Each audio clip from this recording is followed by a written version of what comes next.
This is the Big O Show. This is the Big O Show.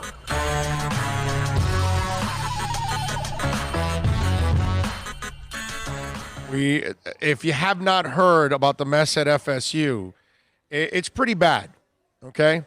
It's a situation where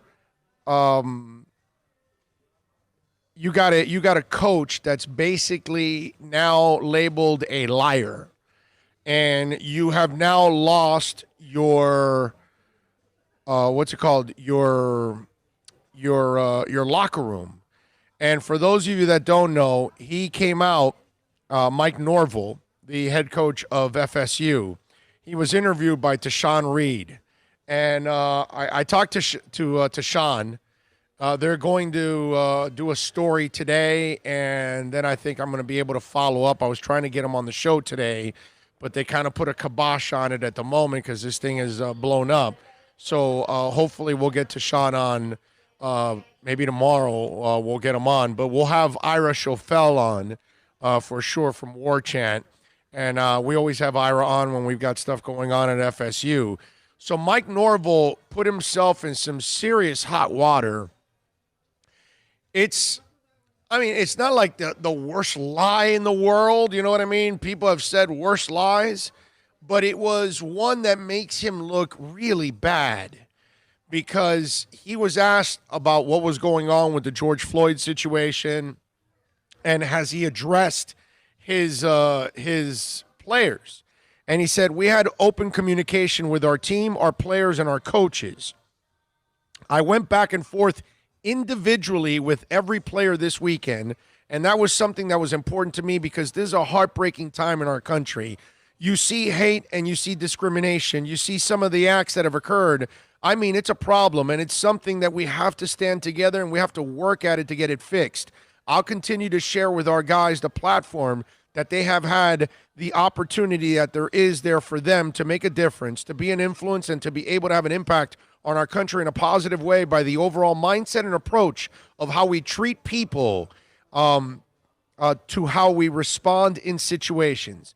I told these guys just how grateful I am to be a part of this journey with them because they are the future. We've got an incredible group of men that I get a chance to work with as players and coaches. I'm honored to have the opportunity to help make a difference. That's something that we definitely have talked about in a big picture team approach, but we also, more specifically, the individuals and group conversations, we're trying to meet with our guys at their need and be able to share some of the emotions that we're all going through. So, you end up getting Marvin Wilson, okay, maybe the best player on their team.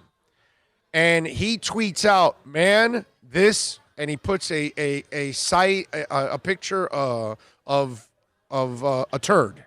And he goes, man, this S did not happen. We got a generated text that was sent to everybody. There was no one-on-one talk between us and the coach.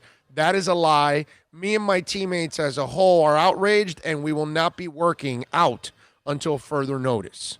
Now, I know they were going to have a meeting this morning and all that, but I'm not sure because obviously I'm doing a radio show, so I don't know exactly what's going on and what's the follow-up to all of this. And we'll ask Ira later on the show, and he'll give us the latest on what's going on after the coaches had to meet with them. But this is a real touchy situation. Why would you lie about this if you're Mike Norvell? I don't know if you wanted to make yourself look good at the moment and you were going to have that conversation with guys, but you're talking to a reporter. The reporter, by the way, recorded that message, that quote. So that quote is legit. And I know Tashawn Reed. He's a good guy, man. He's not going to go misquoting anybody or creating anything like that. And if you're the coach now, even if you had the intentions of talking to them, you can't say that you've had individual and group conversations and how important it is to me and for them to be leaders and all that.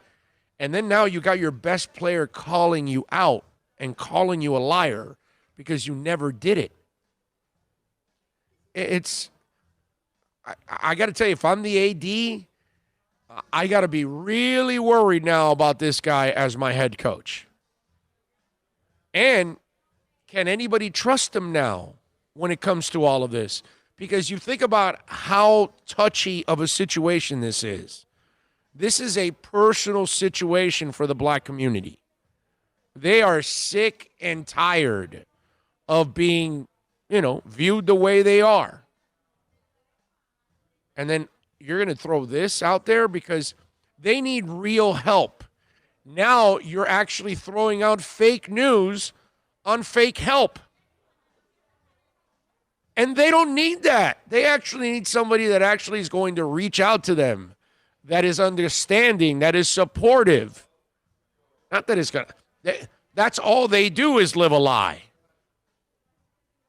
So all Mike Norvell does is expand that lie by doing that. It's baffling that an adult would actually think that was a good idea to flat out lie to a media member in a story that's going to get printed. It's being recorded.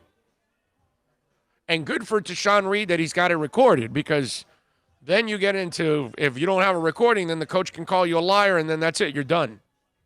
Because if you don't have the recording, they're going to take the coach's word over the reporter's word. And then and we all know who's telling the truth here. The coach has only been there for about a minute, right? Yep. I mean, this is the way you're going to start relationship with your players and the university. No, you're screwed now. This is really, out the you block. Are screwed, bro. What's he been there? If there's not a couple months, there's not one black player that's going to trust him from here on out. Okay? The transfer portal is about to get red hot. I'm sorry. It's about to get what is it? What is Garnet. it? Garnet. Garnet. And gold. It's about to get garnet hot. Okay? All right? Let me just say, from a Canes standpoint, way to go, buddy. Good job. I'm sorry for all you Florida State fans, you Knowles. I didn't think about that. We're all Canes, and baby, way to go, Norvell. Do some more, brother. There you go. So if Manny had a guy that he lost out to FSU, he might be able to get that guy back now. Although, isn't Manny the guy that said, well, no, if you make your decision, you go somewhere else, you're going somewhere else. You can't come back here. He kind of changed his tune on that one. He may have to rethink that philosophy. Oh, he did. He's already rethought that philosophy because he goes, I better not say that crap anymore. I'm dealing with millennials and I'm dealing with Generation Zs. These guys change their minds every 2 minutes. I mean, don't you have a kid? If you got not all of you, but if you have a kid, you know what I'm talking about. Your kid changes their minds every 10 minutes. Okay? Doesn't matter who they are. That guy he's up that creek without the paddle, dude. Wow. I think they need to hold him right there in place. That is, keep Adam Gase with the Jets. This is right. I was just going to say Keep Mike Norvell with FSU. Please keep doing our teams a favor down here. Yes. Because sadly, Adam Gase is going to get fired eventually. But that sucks for us as Dolphin fans because I want him to be a Jets coach for the next 30 years. And this Mike Norvell guy, it's a good point by you guys. That's actually a really good point. If you're a UM fan, you want this. Definitely. Recruiting for the Canes are like, oh, this is great. That you could use that for your advantage in a big-time way now. Wow. And the parents of these kids for Mike Norvell, oh, wow. They must be losing their minds with all of this. I just, it's baffling to me that he would think that that's a good idea to do that. Got to think Gator people are happy too, man. They're on the rise, and any hiccups by Florida, you know what I mean? Yeah. It's a little shorter drive to go from Tally to Gainesville than it is to come all the way to Miami. Yeah, well, Gators are ahead of both of these teams right now. Matthew Walker says Florida State has gone from CFB prestige to a clown show. Yeah, they have. They are a clown show. You're right about that.